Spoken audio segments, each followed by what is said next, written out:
4 દાયકાથી સુરેશ જોશીએ શરૂ કરેલું ઉત્તમ ગુજરાતી સાહિત્યનું સામાયિક એતદ આજે પણ વરસમાં 4 વાર 100 પાના ભરીને ઉત્તમ અને રોચક સાહિત્ય ભાવકોને ઘેર ઘેર પહોંચાડે છે.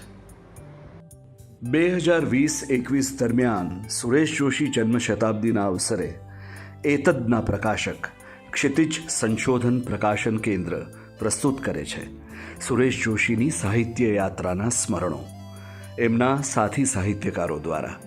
એ વાંચ્યું કે સુરેશભાઈ અને આપણે સૌ પછી તો ના એનું એક બીજું પણ મથારું હોવું જોઈએ. એનું નામ પાડ્યું છે સુરેશભાઈ, સોનગઢ, કરાચી, વડોદરા, મુંબઈ અને અમદાવાદ. એક ગુજરાતી કથા.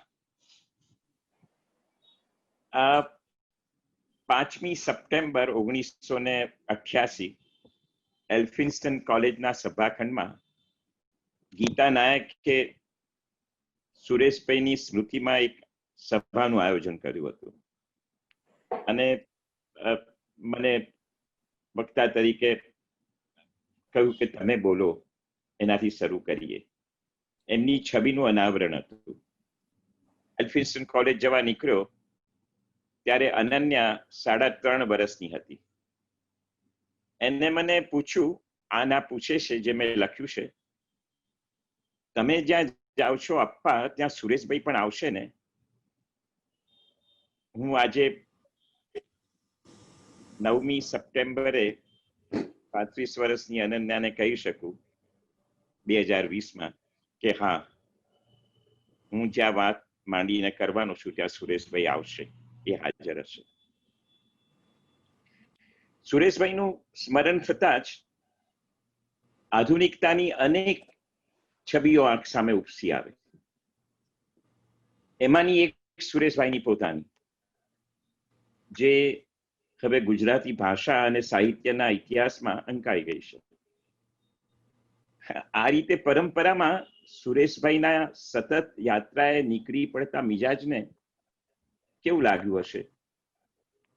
તે પ્રશ્નના મૂળમાં જ અનેક સવાલો રહ્યા છે.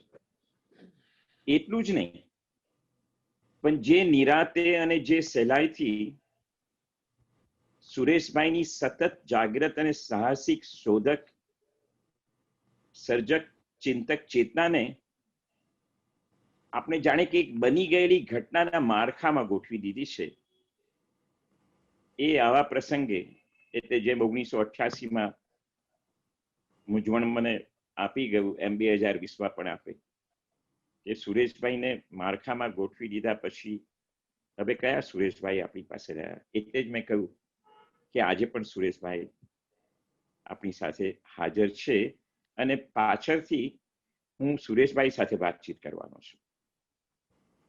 હવે આ નિમિત્તે થોડાક અંગત પ્રસંગો કહેવાની મજા આવે જે હું કહીશ, પણ એ અંગત બિનઅંગતની વચમાં રહીને સુરેશભાઈ સાથે વાતચીત ચાલી રહી છે, તો પણ થોડા પ્રસંગો. 1986 ફેબ્રુઆરી મહિનો, કંઈક થાકેલા પણ ઉત્સાહિત, કંઈક નવું જ સાંપડ્યાની તાજગીથી તરબતર સુરેશ જોશી ફાર્બસના ઉપક્રમે કલાકો સુધી બોલે છે, ઉમરકાથી, ઉત્સાહથી અને ઉત્તેજનાથી. એમને ગમતી લાંબી કવિતા વિશે. યહૂદી કવિ, પારિસમાં દેશવટો ભોગવતો એડમંડ ઝાબે, એના મહાકાવ્યને ગુજરાતી ભાષામાં, સંસ્કૃતિમાં નવો અવતાર મળે છે. હું માનું છું ત્યાં સુધી 1986માં જ્યારે એડમંડ ઝાબેની સુરેશભાઈએ વાત કરી ગુજરાતી ભાષામાં વહેલી વાર, ત્યારે ભારતમાં પણ એડમંડ ઝાબેનું નામ ક્યાંય સાંભળવામાં આવ્યું નહોતું. દાહોદ 1975, પરિસંવાદની ત્રીજી સાંજ. ઉમાશંકર, સિતાંશુ, લાભશંકર, સુમન સૌ હાજર છીએ. રેલકે પર એક પરિસંવાદ પ્રિન્સિપલ ચંદ્રકાંત ટોપીવાળાએ ગોઠવ્યો છે. અમારા તરુણ અધ્યાપકોની ટુકડી આવરી પાલદમાન, પોલદમાન, બોબડી ખાન, સુરેશભાઈ ખરું શોધી લાવે છે, આવું બધું એવી ટીખરમાં મશગુલ છીએ. અને ફરી પાછી સુરેશભાઈની અસ્ખલિત વાણી વહી આવે છે. પોસ્ટ સ્ટ્રક્ચરાલિઝમ થી ડિકન્સ્ટ્રક્શનને આત્મસાત કરતી સુરેશ જોશી દાહોદમાં. એક ત્રીજી સાંજ 1974, ગીતા મંદિર હોલ, ભારતીય વિદ્યાભવનનો ત્રીજો માળ. હું તાજો પાછો આવ્યો છું 4 વર્ષ અભ્યાસ કરીને અમેરિકાથી. હોલમાં 50-100-150ની હાજરીમાં સુરેશભાઈ બલાકાની બંગાળી ભાષામાં એક મહેફિલ રચી રહ્યા છે. ફરીથી અસ્ખલિત વાણી, પણ આ વાણી બલાકાને શુદ્ધ બંગાળીમાં સંભળાવી રહી છે અને કાવ્યશાસ્ત્ર મંડાવ્યું છે ગુજરાતી ભાષામાં.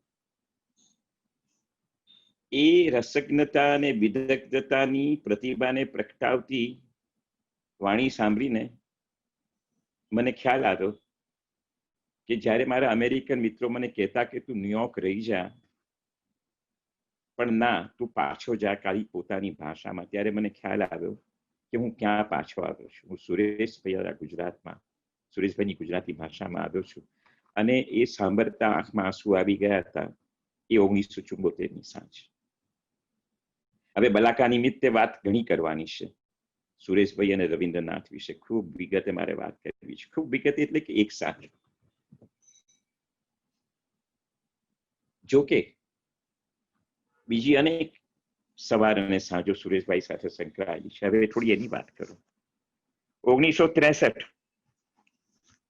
આપણે હજુ નાના છીએ ઉંમરમાં, 17 કે 18.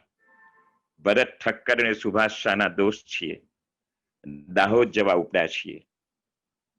તો ભરતને ત્યાં ઉતર્યો છું. મને કે સુરેશ જોશીને મળી આવીએ, તારી ડાયરી લઈ લેજે કવિતાઓની.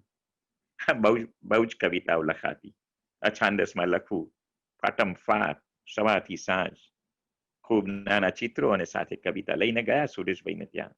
આવકાર આપ્યો, બેઠા. કવિતાઓ સંભળાવી 20, 25, 30, 35 ધડધડાધડ. સુરેશભાઈએ સાંભળીને પછી એક જ વાક્ય કહ્યું, જે આજે પણ એટલું જ ટકોરા બંધ હાજર છે. બહુ લખો છો તમે. That is all he had to say. 4 September 1986, રાતની ગાડીમાં બેસીને હું નડિયાદ જવા નીકળ્યો છું સુરેશભાઈની ખબર કાઢવા. એ કિડની હોસ્પિટલમાં છે એવા સમાચાર હતા અને મને થયું કે મારે એમને મળવા જવું છે. 5મી સવારે ગાડી વડોદરા પહોંચી યાર્ડમાં. ત્યારે ખબર નથી કેવી રીતે એ સમાચાર મને મળ્યા કે સુરેશભાઈ આવી ગયા છે વડોદરા અને મૃત્યુ પામ્યા છે. યાર્ડમાં ઉતરી ગયો. એ પાટા પર ચાલીને વડોદરા સ્ટેશને પહોંચ્યો. સ્મશાનમાં ગયા. મારી બાજુમાં હરીશ મીનાક્ષી ઉભા હતા. અમે સુરેશભાઈને સપને અંદર જતા જોયું અને પછી થોડી વાતો વર્ગ્યા હું ને હરીશ. મેં હરીશને કહ્યું કે હવે સુરેશભાઈ ગયા એટલે વાત કરવા માટે કોઈ રહ્યું નહીં. હજુ સ્મરણ કથા થોડી બાકી છે, કરું. 1982 અધિતનું ગુજરાતી અધ્યાપક સંમેલન છે. આમંત્રણ છે કે મારે મરણોત્તર પર બોલવું. મરણોત્તર પાને પાને, અક્ષરે અક્ષરે, શબ્દે શબ્દ વાંચી ગયો, પણ કઈ રીતે વાત માંડવી. અને મારા હાથમાં મગનભાઈ દેસાઈનું ઈશોપનિષદનું પુસ્તક આપ્યું અને મને થયું કે આ તો સુરેશભાઈ દ્વારા રચાયેલું ઈશોપનિષદ છે. અને પછી મેં એની વાત કરી. ઈશોપનિષદ અને મરણોત્તર, અ ફિનોમેનોલોજીકલ સ્ટડી, એવું મેં એનું સબટાઇટલ આપ્યું હતું. કારણ કે ફિનોમેનોલોજીનું જ્ઞાન સારું એવું હતું જ્યારે એને કારણે સુરેશભાઈ અને અમારી વચ્ચે અનન્ય સંવાદો થતા. એટલા માટે એ સંવાદનું એક ભૂમિકા એવી છે કે 1981ના અરસામાં સુરેશભાઈએ મને કહ્યું કે પ્રબોધ, તું ને હું એક તત્વ જિજ્ઞાસાનું અને તત્વ ચર્ચાનું સામયિક શરૂ કરીએ અને ફિનોમેનોલોજીને કેન્દ્રમાં રાખીને આપણે સતત લખતા રહીએ. એક એવું સામયિક હોવું જોઈએ. નામ યાદ નથી, એમને એક નામ પણ આપ્યું હતું એ સામયિકનું મને. એ થઈ 1981ની વાત. 1976 કે 77 હું અને નૌશેર વડોદરા ગયા છીએ. વિદ્યાપીઠમાં પરિસંવાદ છે મોટો, તત્વજ્ઞાન અને સાહિત્ય. હું નીચેના એસ્થેટિક્સ પર સડસડાટ બોલવાનો હતો, પણ મેં રાતવાસો કર્યો હતો સુરેશભાઈને ત્યાં. રાત્રે 2 કે 3 કે 4 વાગે નવશેર ઊંઘમાં બોલે છે. સુરેશભાઈ પણ જાગી જાય છે. બીજે દિવસે સવારે પૂછે છે કે આ તારો દોસ્ત જેને તું લઈને આવ્યો છે એ આમ ઊંઘમાં હંમેશા બોલતો હશે? મેં કહ્યું કે ના, આ તો તદ્દન નવા અજાણ્યા શહેરમાં આવ્યો છે અને કદાચ તમને જોઈને અભિભૂત થઈને એની ઊંઘ ઉડી ગઈ હોય, ખબર નથી શું થયું છે. આ જ રીતે માનવ બંદોપાધ્યાય આવ્યા છે જાદવપુર યુનિવર્સિટીથી. સુરેશભાઈના ઘેર જઈએ છીએ, સવારથી સાંજ બેસીએ છીએ. સુરેશભાઈ માનવ સાથે લગભગ માત્ર બંગાળીમાં અનેક રીતે અડ્ડો કરે છે અને પછી એ વિશે માનવ કલકત્તા પાછો જઈને સુરેશભાઈ સાથે એક દિવસ એમ કરીને એક લેખ લખે છે. 1967 સુરેશભાઈ પૂના ગયા છે. સુરેશભાઈ સિતાંશુને કહેશે કે હું પૂના જાઉં છું તો તું પણ મારી સાથે 2 દિવસ રહેવા આવ. સિતાંશુ પૂના જવાનું નક્કી કરે છે. સુરેશભાઈને સ્ટેશન પર મળીને એ લોકો એક જ ટ્રેનમાં જવાના છે, પણ એ ટ્રેન સુરેશભાઈ ચૂકી જાય છે. પછી થોડા મોડા પહોંચે છે અને સુરેશભાઈ જે રૂમમાં, જે ઓરડીમાં રહેશે ત્યાં સિતાંશુ પણ રહેશે અને પછી જે કંઈ બને છે એ એક યાદ રાખવા જેવી 1967ની ગુજરાતી સાહિત્યની ઘટના છે. કારણ કે 1969માં સુરેશભાઈને ઉદ્દેશીને સિતાંશુ એક ગજબનું છંદોબદ્ધ ફરીથી જગાવનાર, હલાવનાર, જગાડનાર સુરેશ જોશી એક કવિતા લખે છે. એટલે આ સુરેશભાઈ, મેં કહ્યું એમ કે આપણે એમને જો ગોઠવવાનું કરીશું તો અનુકૂળ નહીં આવે. એટલે મેં નક્કી કર્યું તો હું સુરેશભાઈને કઈ રીતે યાદ કરું છું 2020માં અને સાથે રાખું છું ક્યારેક ક્યારેક. એ નિમિત્તે આ વાત મેં માંગી છે. સુરેશભાઈ હાજર નથી, ગેરહાજર છે એ વાત મને સ્વીકાર્ય નથી. મને તો એમ કહેવાનું મન થાય છે, થોડુંક નાટ્યાત્મક રીતે, little dramatic way I am putting it, કે બીજા બધા મહાનુભાવો જેને માટે આપણને આદર છે અને જેને વિશે આપણી થોડી સમજણ પણ છે, બકો ઠાકોર કે ઉમાશંકર જોશી કે સુંદરમ કે રાજુભાઈ કે અનેક મોટા ગજાના સર્જકો, પોતપોતાની રીતે આપણે એમને સતત વાંચતા રહીએ અને વિચારતા રહીએ એમના વિશે. પણ જો કોઈ સૌથી વધારે આજે હાજર હોય 2020માં ગુજરાતી સાહિત્યમાં તો એ સુરેશ જોશી છે. મને કહેવા દો કેમ, જરાક વિચાર કરી જુઓ. આપણે એમ માનીએ છીએ કે સુરેશ જોશીની હાજરી એ ગુજરાતી પ્રજામાં કોઈ વ્યક્તિ હાજર હોય એવી હાજરી હતી. એવું ક્યારેય નહોતું. મારો એવો સમજણ છે કે એ વખતે પણ ક્ષિતિજ ઉહાપો એતત એ એક અમુક બહુ જ નાના વર્તુળમાં બની રહેલી બહુ જ મોટા પાયાની આખી સંસ્કૃતિને અંદરખાનેથી તપાસતી એવી ઘટના હતી. પણ એ અખાણાનંદ નહોતું, એ કુમાર પણ નહોતું, એ નવનીત સમર્પણ પણ નહોતું, એ ઝવેરચંદ મેઘાણી નહોતા, એ ડાયરો નહોતો. એ એક એવું ચળવળ, એક એવું આંદોલન, એક એવું સાહસ કે જે 25, 50, 100, 200, 250 યુવાન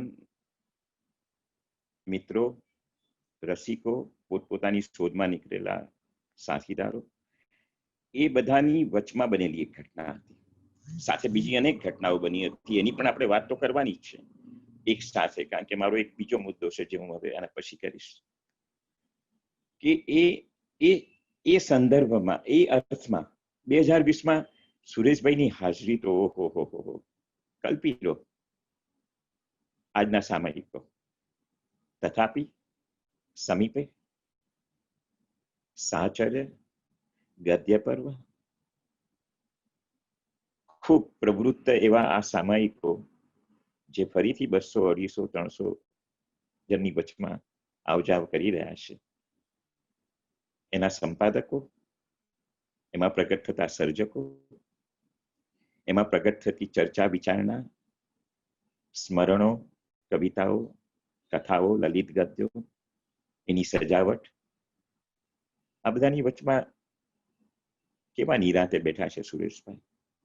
કાં તો એમના શિષ્યો દ્વારા, કાં તો એમને સમજીને આત્મસાત કરેલા મિત્રો દ્વારા, અથવા એવા યુવાન સર્જકો કે જે ક્યારેય સુરેશભાઈને પ્રત્યક્ષ રીતે મળ્યા ના હોય, પણ એમના વિનાનું એમનું પોતાનું સર્જક ચેતનાનું જીવન અધૂરું હોય. અને તેથી જ તથાપિ, સમીપે, એતદ. અને હવે એમાં દીપક જોડાય એટલે સમર્પણ નવનીત પણ સુરેશભાઈ કેટલા બધા હાજર છે. અને જો ગદ્ય પર્વની વાત કરીએ અને સાહચર્યના સાહસોની વાત કરીએ અને સરહૃદય પ્રવૃત્તિની વાત કરીએ, અને એમ થાય કે સુરેશભાઈ નેવર એ ક્યારે એમને આપણે જવા ન દીધા. આપણે જે જવા દીધું એની વાત કરીએ, પણ સુરેશભાઈ એ અર્થમાં જેટલા ઉમાશંકર કે નિરંજન હાજર નથી, એનાથી પણ વધુ પ્રમાણમાં ગુજરાતી ચેતનાની અંદર જે ખળભળાટ મચતો રહે છે એના સાક્ષી રૂપે હાજર છે. હવે આ વાતને જો સુરેશભાઈ પાસે લઈ જઈએ તો જરાક જુદી રીતે કરવી પડે. કે જો સુરેશભાઈ 2020માં હાજર હોય અને હું અને સુરેશભાઈ અને તમે અને સુરેશભાઈ એક જ મંચ પર બેઠા હોઈએ, પરિસંવાદ ચાલતો હોય, અથવા રસિકભાઈનું ઘર હોય ને ત્યાં આગળ એ માળખું ગોઠવાયું હોય ચર્ચાનું, મધુ પણ આવ્યો હોય અને મધુની ઠેકડી ઉડાવતા સુરેશભાઈ ને રસિકભાઈ, અને એની સામે મધુ એકદમ ટટ્ટાર રહીને જવાબ આપતો, પોતાની કાગડો વાર્તા વાંચીને કહેતો કે હું છું એ બરાબર છું, તમારું કોઈ પણ વિવેચન મને માન્ય નથી. એવા પ્રસંગોની સાંજો હોય અને સુરેશભાઈ આવ્યા હોય ને આપણે બેઠા હોઈએ તો કઈ વાત થાય ને શા માટે એ વાતો થાય, એ નિમિત્તે મારે થોડી વાતો કરવી છે. મને પોતાને એમ સમજાયું આ 5, 10, 15 દિવસની મથામણ મને સાંભળ્યા પછી ને ફરીથી સુરેશભાઈને થોડા વાંચ્યા પછી, કે સુરેશભાઈ નું ભાવ વિશ્વ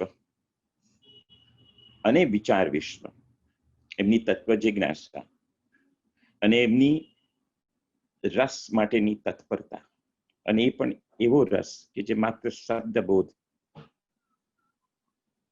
ની નિકટના સત્સંગથી હાથમાં આવે. કોઈ ધર્મ નહીં, કોઈ આશ્વાસન નહીં, કોઈ શરણાગતિ નહીં, પણ માત્ર શબ્દબોધ. તો આ તપાસ એમને જો બહુ નાની ઉંમરથી શરૂ કરી હોય, એટલા માટે મેં મથાળું બાંધ્યું સુરેશભાઈ સોનગઢ, કરાચી, વડોદરા, મુંબઈ, અમદાવાદ. આપણે જોઈશું કે કરાચી અને મુંબઈ મહાનગરો છે. વડોદરા નાનું છે, ગામ નથી પણ શહેર પણ નથી, શહેર જેવું કંઈક છે. અમદાવાદ શહેર થવાની મથામણ કરી રહ્યું છે. આ બધાની વચમાં એક આંદોલન, એક ચળવળ, એક તરવરાટનો અનુભવ થાય છે સુરેશભાઈને. સુરેશભાઈ અનુભવને પોતાનો કરે છે, થોડાક બીજા મિત્રોએ કર્યો છે, એ જરાક યાદ કરતા રહીએ તો સારું, જેથી આપણે એક પક્ષી ન થઈ જઈએ. ઉમાશંકરમાં પશ્ચિમના સાહિત્યની સમજનો અભાવ નથી, એમના અંકો જોઈએ સંસ્કૃત તો ખ્યાલ આવે. અને હરીશચંદ્ર ભટ્ટ તો મુંબઈમાં હતા જ, જેમને રિલ્કેને પોતાના 1935, 37, 40ના અરસામાં કરી લીધા હતા. એમના ઘરમાં યુરોપિયન પુસ્તકોનો કબાટોના કબાટો હતા. પણ સુરેશભાઈએ જે શરૂ થયું ડોલરરાય માંકરથી ને પછી વાણીમાં અને પછી મનીષામાં ને પછી વડોદરા આવ્યા પછી પ્રબોધ ચોકસી અને પછી એ સર્વોદય ને વિનોબા અને પછી ક્ષિતિજની એક ઓળખ બંધાતી ગઈ એમના દ્વારા અને એમના મિત્રોના સાહસથી અને એ લોકોના સાથે હોવાથી.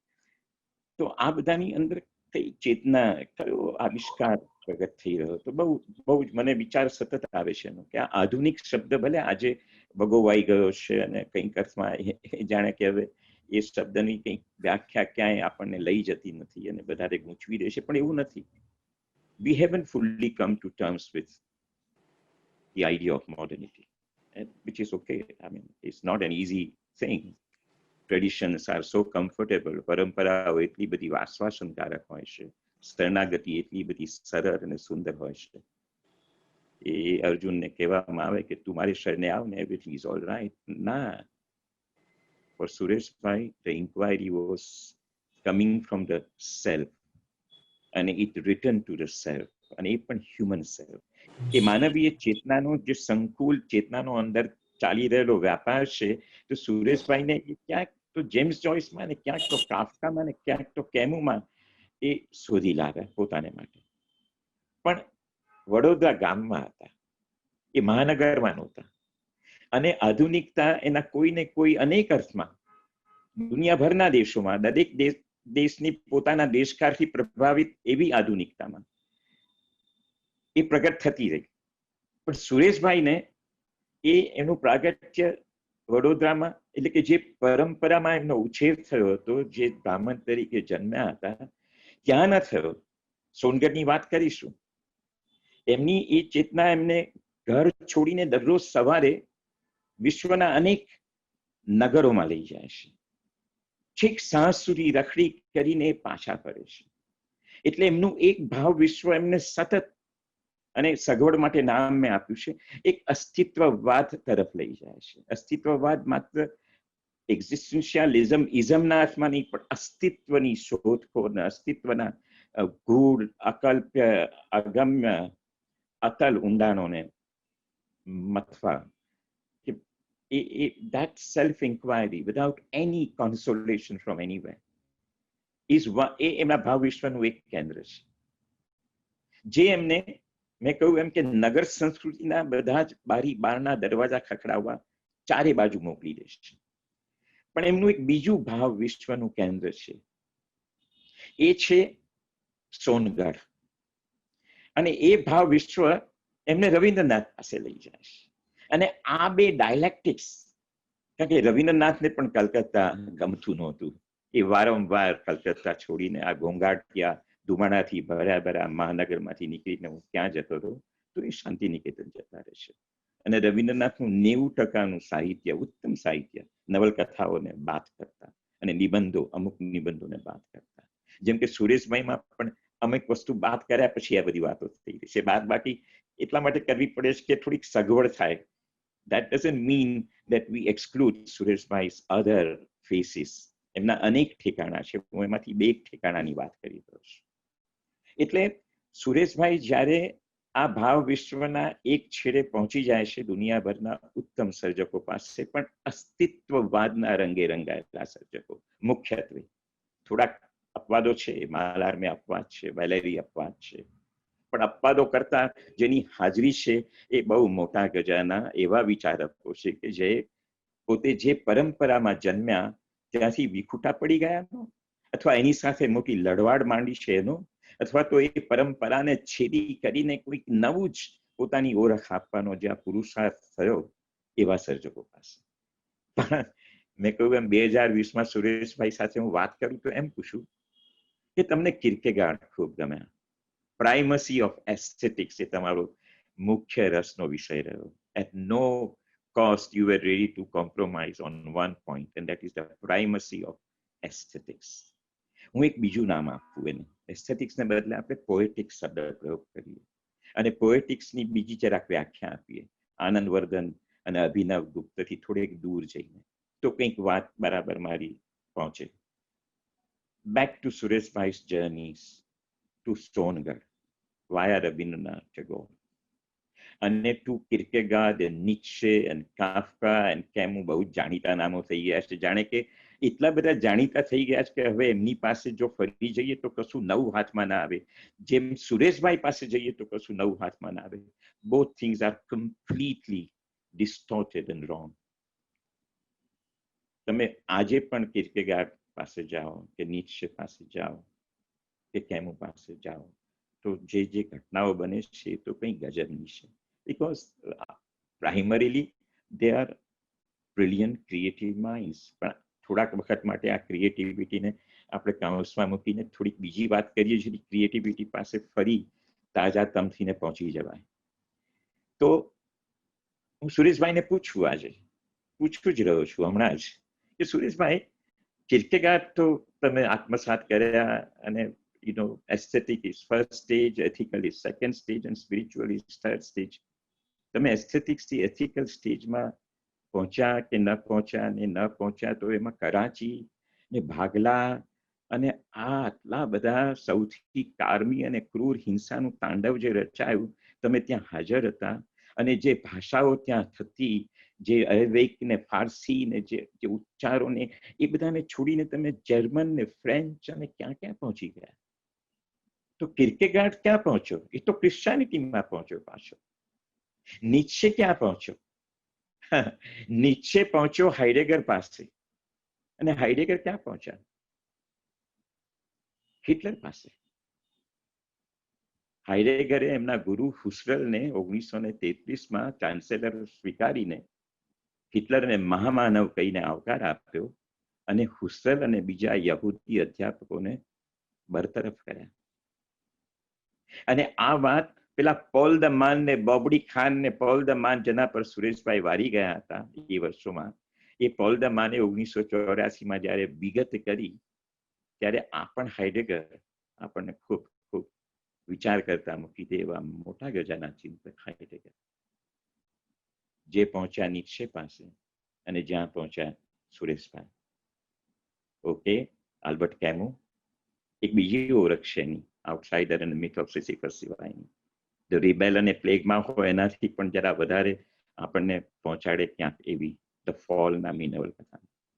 અને એનાથી પણ બીજી મોટી ઓળખ છે કેમુની એક રેઝિસ્ટન્સ ફાઇટર તરીકે, જેમ કે સેમ્યુઅલ બેકેટની ઓળખ છે રેઝિસ્ટન્સ ફાઇટર તરીકે, જેમ કે સાત્રની ઓળખ છે માર્ક્સવાદી વિચારધારાને પુરસ્કાર કરતી બે મોટા 2000 પાનાના થોથામાં પાછળથી લખાયેલી બિંગ એન્ડ નથિંગની શરૂઆત છે. So how do we go? Let us go one step further. Marquis, magic realism. બહુ સહેલાઈથી રસશાસ્ત્ર પર વારી જવાય. રાત દિવસ એની સુગંધનો દરિયો અને એનો વરસાદ ને સામે જાણ બીચ પર રાખી એક પછી એક just endless delight of verbal performance. બરાબર? મેં પણ પહેલી વાર માર્ક્વેસને વાંચ્યા તો એ રીતે જ વાંચ્યા, મેજિક રિયાલિઝમ. બીજી વાર વાંચ્યા ત્યારે મને ખ્યાલ આવ્યો કે જો ઇતિહાસ વિનાના અને દેશકાળથી પ્રભાવિત થયેલી પરિસ્થિતિ વિનાના માર્ક્વેસ એ આપણે અડધા જ હાથમાં આવ્યા છે. તો સુરેશભાઈને પૂછવાનું મન થાય અને આપણે પોતાને પણ પૂછવાનું મન થાય કે what is an act of rereading a text? What is it to revisit Sureshbhai? એમને ફરી મળવું એટલે શું? એમને ફરી મળવું એટલે સુરેશભાઈની સાથે ફરી એકવાર આ જ વાદ વિવાદ ઉત્સાહપૂર્વક, ક્યારેક ઉત્તેજનાથી, જો સુરેશભાઈ સાંભળે તો ધ્યાનથી અને હું બોલું તો ઉત્તેજનાપૂર્વક, આવેશમાં આવીને એ સુરેશભાઈ માફ કરતા. કારણ કે સુરેશભાઈ એમને જે મેં 1973માં સાન ફ્રાન્સિસ્કોથી સુરેશભાઈને એક પુસ્તક મોકલ્યું હતું રૂમાનિયન વિચારકનું, E.M. Sieron, અને પુસ્તકનું નામ હતું ધ ટેમ્પટેશન ટુ એક્ઝિસ્ટ. અને સુરેશભાઈને ખૂબ ગમ્યું તે પુસ્તક ને પછી એમના વિશે એમને લેખ પણ લખ્યો હતો અને આપણો વટ પડી જાય એમાં લખ્યું હતું મારા યુવાન ફિલોસોફીના વિદ્યાર્થી મિત્ર પ્રબોધ પરીખે પુસ્તક મોકલ્યું. એના જવાબમાં એમને મને લાંબો કાગળ લખ્યો હતો અને વાત કરી હતી કે આ પુસ્તકના કેન્દ્રમાં જે દુઃખબોધ છે, જે એક વિષાદની ચારે બાજુ છવાઈ ગયેલી, અંકાઈ ગયેલી એક ચિત્રાવલી છે. પછી તો સિયરોનના બીજા પુસ્તકો મેં એમને આપ્યા, અને એ જે મેં પેલા ભાવ વિશ્વની વાત કરી એના કેન્દ્રમાં મેં એમ કહ્યું કે જે અસ્તિત્વવાદ તરફ એ વારંવાર નીકળી ગયા, પણ એ અસ્તિત્વવાદ કે જે આ વિષાદને વરેલો, જે આ દુઃખ બોધને વરેલો, અને in a very positive sense it was a celebration of suffering. It was a celebration, જેને માટે સરસ શબ્દ સ્પેનિશ ફિલોસોફરે આપ્યો છે, ઉનેમુનો એમનું નામ, જે સુરેશભાઈએ વાંચ્યા છે, the tragic sense of life. So અલબત્ત સુરેશભાઈ કોઈક ને કોઈક રીતે એ તરફ સતત ખેંચાતા રહ્યા, પણ એને કારણે એક પ્રશ્ન પૂછવાનું મન થાય કે does it mean that Sureshbhai could never come to terms with his own contemporaries? એટલે સાવ એવું તો નથી, કારણ કે જરાક ધ્યાનથી જોઈશું બહુ સહેલાઈથી હાથમાં આવે એવી હકીકતો છે. સુરેશભાઈએ વિષ્ણુપદ ભટ્ટાચાર્યના સંસ્કૃત કાવ્યશાસ્ત્ર પરના પુસ્તકનો ગુજરાતીમાં અનુવાદ કર્યો હતો. સુરેશભાઈએ મધ્યકાલીન ભક્ત કવિ પર એમનું પીએચડી કરીને પુસ્તકો પ્રગટ કરીને ફારબસમાં એ લેખો પ્રગટ કર્યા હતા. સુરેશભાઈએ ગુજરાતી કવિતાનો આસ્વાદ કરાવ્યો ત્યારે એમને બધી જ કવિતા વાંચી હોય એ પ્રકારની એક ભૂમિકા સાથે એ પ્રવેશ કર્યો હતો. It is not as if he didn't know his Gujarati literature. પણ કયા કારણસર એમને જ્યારે ટેગોર વાંચ્યા ત્યારે કેમ માણિક બંદોપાધ્યાય અને કેમ વિભૂતિભૂષણ અને કેમ આ નવલકથાકારો કે જે ઇતિહાસના ડંખથી, ઇતિહાસની ઘટનાઓથી પૂરેપૂરા ઘવાયા હતા અને એમની સર્જક પ્રતિભા આને પ્રતિભા રૂપે પોતાના, of course they were writing brilliant literature. We are not defending literatures which becomes just a kind of a documentation કે, અને સાવ એવું તો હોતું જ નથી. થોડી ઘણી અભિધા પછીની લક્ષણા અને વ્યંજના અમસ્તા પણ પ્રગટ તો થતી જ રહેતી હોય છે. પણ હેવિંગ સેડ ધેટ, એટલે મને જે વાત માંડીને કરવી હતી એ આ કરવી હતી કે સુરેશભાઈ અને આધુનિકતા, સુરેશભાઈ અને નગર સંસ્કૃતિ, સુરેશભાઈ અને એમનું ભાવ વિશ્વ, જે બે દિશામાં એક સાથે દોડાદોડ કરે છે. એક તરફ એમને ખૂબ પ્રિય એવા આ ટ્રેજિક સેન્સ ઓફ લાઈફ વાળા મિત્રો અને ધ ડિસઇનહેરિટેડ માઇન્ડ ના વારસદારો, અને બીજી બાજુ સતત એમને સોનગઢ લઈ જતી એમની સ્વચેતના, જેની હું એમને ટેગોરના ગદ્યમાં, ટેગોરની સંવેદનમાં, ટેગોરના ભાવ વિશ્વમાં મળી આવી. અને ગઈકાલે થોડા દિવસ પહેલા જે સરસ શબ્દ વાપર્યો, એમને નોતરું દીધું ટેગોરને ગુજરાતમાં આવવાનું, અને પછી ગુજરાતના ટેગોર થઈ ગયા. તો could he ever resolve this dilemma? Now એ સંદર્ભમાં ઇટ મેક સેન્સ કે શા માટે સુરેશભાઈને રાવજી ગમે.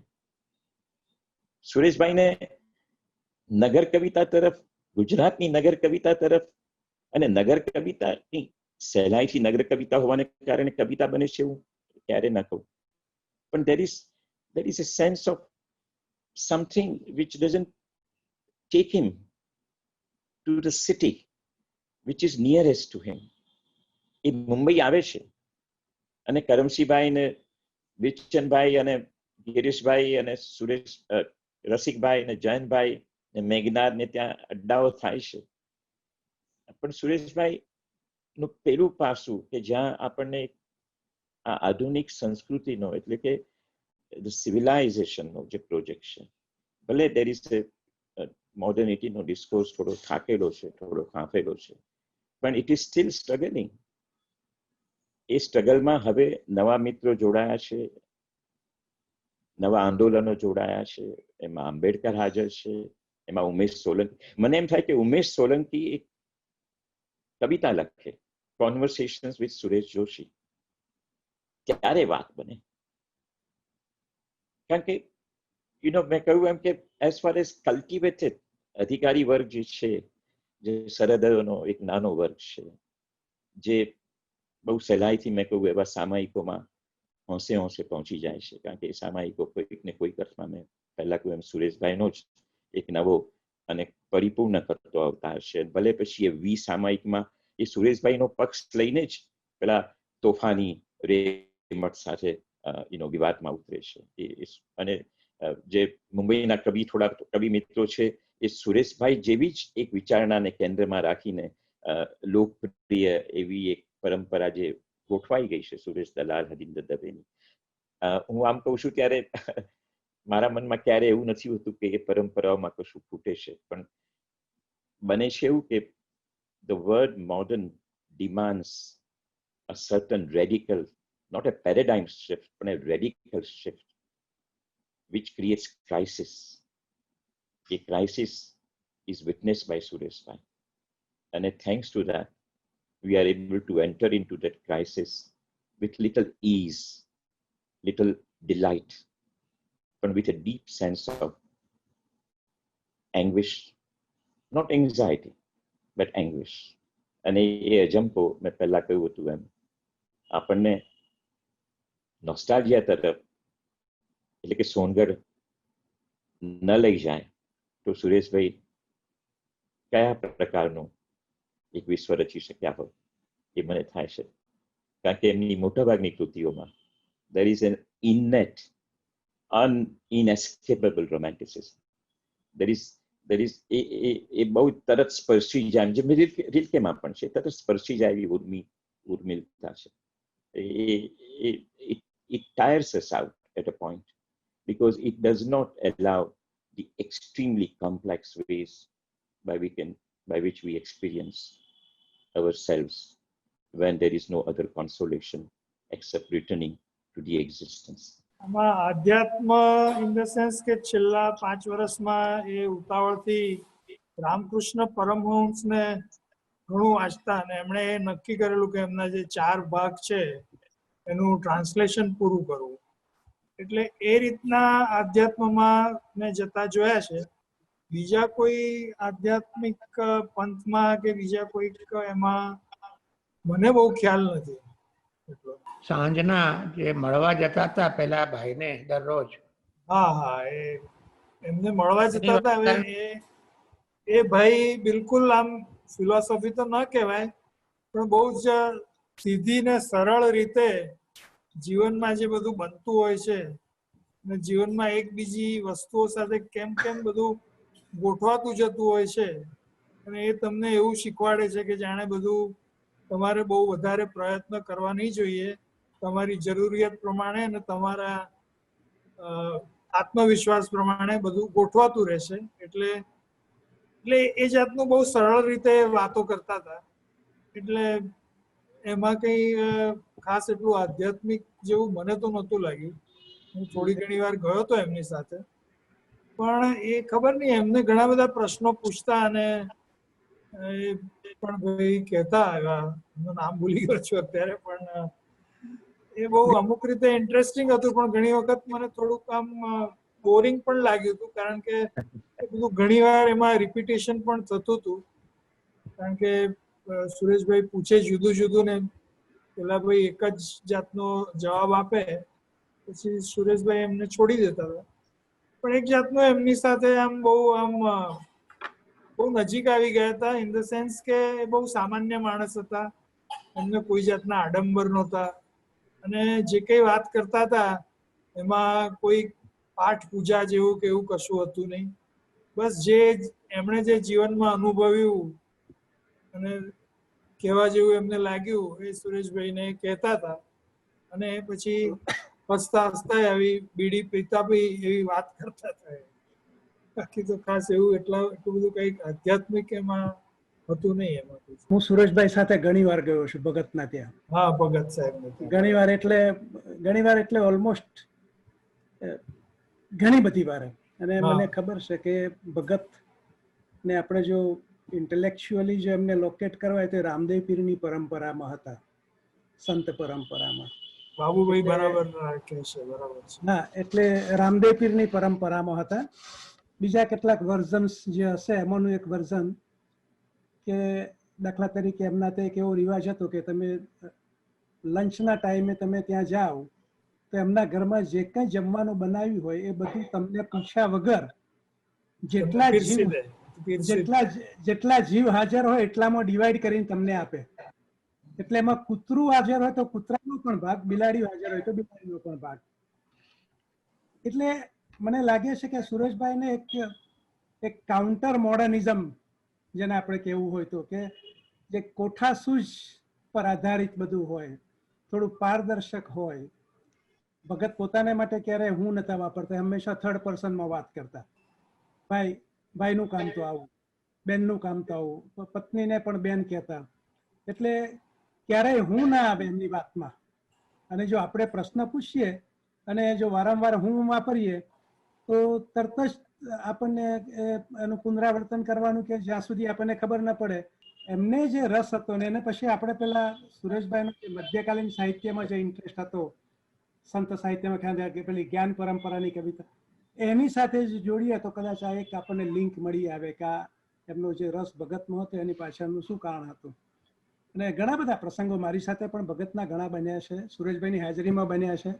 એકવાર ભગતે બહુ જ મને દબાણ કર્યું કે તમારે કંઈક ગાવું જ પડશે. અને હું નાનો હતો ત્યારે રામદેવ પીરના આખ્યાનમાં ભાગ લેતો ને 2 રાત સુધી અમે લોકો આખ્યાન ભજવતા, એક ગામથી બીજે ગામ જઈને. તો એમના એકાદ એક ભજનની 2 કડીઓ ગાઈ ને પછી મેં કહ્યું કે બસ આગળ યાદ નથી.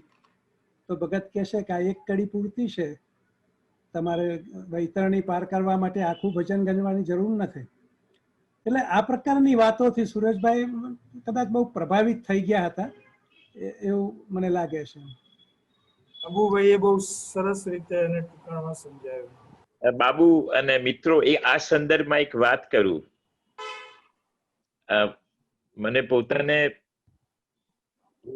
મેઘનાથભાઈના ઘરે અમે બેઠા છીએ, સુરેશભાઈ, ઉષા ભાભી, મેઘનાથ, દુર્ગા ભાભી, અને વાત ચાલી રહી છે ટી.એસ. એલિયટની, મને બહુ જ ગમતા કવિની, કે જેના 4 ક્વાર્ટેટ્સ પર હું ખૂબ ખૂબ ખુશ છું. હવે 4 ક્વાર્ટેટ્સ ઇઝ નથિંગ લેસ ધેન એ પૂરેપૂરીના સંપૂર્ણ સ્વરૂપમાં એ ક્રિશ્ચિયન ટેક્સ્ટ છે. અને ઓફકોર્સ બીજા બધા ધર્મો પણ એમાં એમને વણી લીધા છે.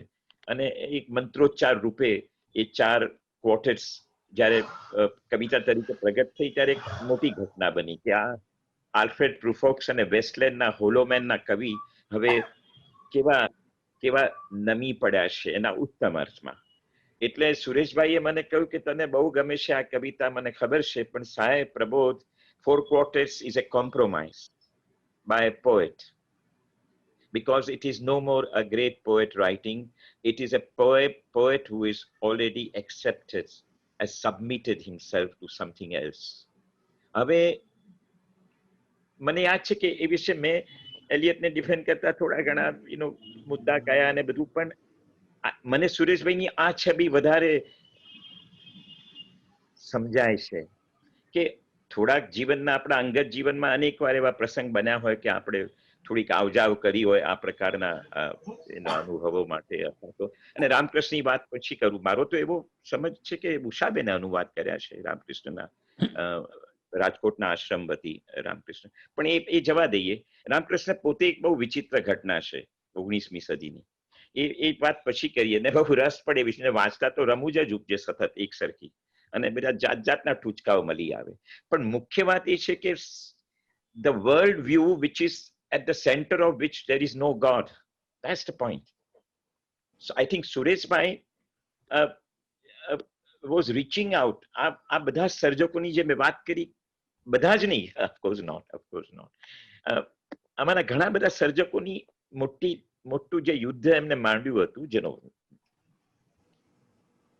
કોઈ અંત નથી અને જેનો કોઈ સમાધાન પણ નથી, એ યુદ્ધ એમને માંડ્યું હતું એક ઈશ્વર વિનાના વિશ્વની સમજ માટે. મને, અને જેને આપણે અમસ્તા બહુ જ એના નેગેટિવમાં સેક્યુલર એવો શબ્દ વાપરીએ છીએ, પણ when we shifted from religious iconography to religious worldview to all kind of worldview which is entirely defined human poetics, એમનું જીવન અને મૃત્યુનો અર્થ એમને જ્યાંથી ત્યાંથી મળી આવે છે, એ ન મળી આવે.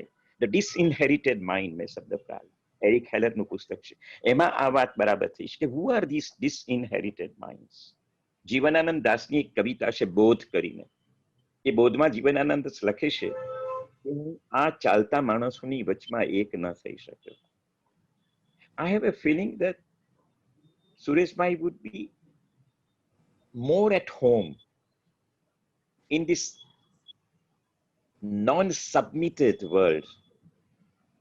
That doesn't mean he submits himself to literature fully. He submits himself to friendship fully. He submits himself to Gujarati Bhasha fully. He turns it into a gift for all of us. But I think he doesn't submit to anything.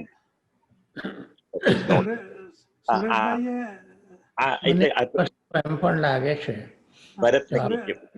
સુરેશભાઈએ ભગત ઉપર એક લેખ લખ્યો પણ છે, એક કે બે લેખ એ એમના નિબંધમાં છે પણ ખરો.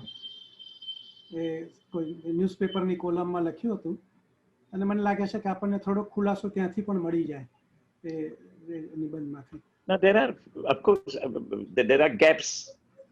There are gaps in our own journeys. Bound to be. પણ મહદ અંશે મુખ્યત્વે Sureshbhai is a spokesperson for secular world. હું આ શબ્દ નહીં વાપરું. મને પોતાને એવું લાગે છે કે બે વસ્તુ એક અર્થમાં, એટલે પહેલા મારી ભૂમિકા આપું. મને પોતાને સુરેશભાઈ આજે બધાને ત્યાં લઈ જતા અને તે જતા એમાં વિશ્વાસ નહોતો, સાચી વાત કહું તો. તે વખતે હું એમની સાથે કોઈ વાત જોડાયો નહીં. એમના ગયા પછી અને એમણે જે થોડા લેખો લખેલા એના પરથી મને એવું લાગ્યું કે મારું એમના વિશેનું મંતવ્ય બદલવું જોઈએ. અને મને બે વસ્તુ લાગી. એક વસ્તુ એ લાગી કે એ ક્યાંક એ એમનો આપણે જેને અધર કહીએ છીએ ને એ ત્યાં શોધતા હતા. અને એક અર્થમાં જે માણસ ભણેલો નથી, જે માણસ માત્ર શું કહેવાય, અને હિન્દીમાં જેને આપણે કહીએ ને જમીની આદમી, એટલે કે જાણે કે તળનો માણસ છે, તળનો પણ ગામઠી નહીં, શહેરમાં એના ખૂણે રહે છે અને એ એના સાવ શું કહેવાય પેરીફરીની એ બહાર રહે છે એવો માણસ. એ માણસનું જે એવું અદમ્ય એવું જે આકર્ષણ એમને થયું, એમાં એમને ભાષા પણ શોધવાના કોઈક જુદા મૂળિયા મળવાની શક્યતા હતી. હવે ત્યાં આધુનિકતા એમની સામે આવતી નહોતી, આધુનિકતા એમને નડતી નહોતી. પણ મને એમ પણ લાગે છે કે આપણા દેશમાં જે આખી આપણે શબ્દ મોટો વાપરીએ છીએ, પણ શબ્દને જરા વ્યાપક અર્થમાં જોઈએ તો સંત પરંપરાની જે વાત કરી છે ને એમાં જે લોકો સામાન્ય જીવન જીવતા હોય છે, સાવ સામા, તમારો કડિયો કે તમારો પેલો રિપેર કરનારો માણસ કે તમારા જે આ સામાન્ય, એ બધાના જીવનમાં પણ કોઈક એવું હોય છે કે જે એમને કોઈક રસ્તો. મને યાદ છે કે અમારે ત્યાં એક શું કહેવાય આપણે કાર્પેન્ટર એ મોહનભાઈ હતા. એ મોહનભાઈ અમારા ફાઇન આર્ટ્સમાં વર્ષો લગી, લગભગ 40-50 વર્ષ લગી મારા સગા થાય. એ માણસ એક એવી પદ્ધતિ એવામાં જીવતો હતો કે જ્યાં એનું એક બીજું જીવન હતું. અને એ જ્યારે મરી ગયો ત્યારે અચાનક ખબર પડી કે એને એ પ્રકારના જે લોકો હતા તે બધા લોકો ઉચકીને લઈ ગયા. એને આમ તો સાધુને પહેલા લોકો બેસાડતા હોય છે પ્રાણાયામમાં કે પલાઠી વાળીને, એને એવી રીતે બેસાડીને એને દફનાવેલા મોહનભાઈને. હવે આ વસ્તુ મારાથી તદ્દન અજાણ હતી, પણ મને લાગ્યું કે આ જે છે તે એક બહુ જ વ્યાપક એવી પરંપરા છે અને એના તરફ આપણું ધ્યાન જતું નથી. અને ક્યાંક સુરેશભાઈને અણસાર મળ્યો હશે કે આ માણસ છે તે એવી કોઈક જે આપણે જાણતા નથી એવી કોઈક અજાણી પરંપરા આપણે જે કહીએ તેવો પ્રકારનું પેલું ન હોય પણ કોઈક જેને કહેવાય ને ત્યાંથી કંઈક એને કંઈ મળ્યું છે દેવાનું પણ ન હોય પણ એ માણસ માત્ર વાત કરવા માટે જ હોય અને એ માણસ બીજા પાસે ગમે ત્યારે ગમે તે વિષય પર વાત કરી શકે એ એમનું પોતાનું જીવન હતું ને એમાં કશુંક જાણે કે સામે કોઈ અધર જે હોય એવું કંઈક મળ્યું હોય એવું મને છેલ્લે એવું લાગ્યું એમના વિશે વિચારતા.